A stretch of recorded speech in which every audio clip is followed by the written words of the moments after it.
അതെന്നെ കടുവയാ, നല്ല ഒന്നാന്തരം കടുവ. അച്ചോ, വയനാട്ടിൽ പാവം കുടിയേറ്റക്കാരോട് കാണിച്ച ചെറ്റത്തരമല്ലോ ഇവിടെ ഇടവകയെ നടക്കിയ. കത്തനാരാണെന്നും നോക്കുകയല്ല, കത്തിച്ചു കളഞ്ഞ.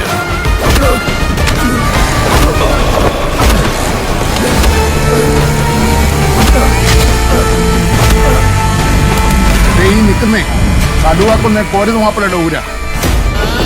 19-ാം വയസ്സിൽ കൂട്ടിക്കൽ വനത്തിൽ വെച്ച് ദിവാൻ CP-ക്കെതിരെ ആയുധമെടുത്ത കോരുന്ന മാപ്പിളയുടെ ഊര്.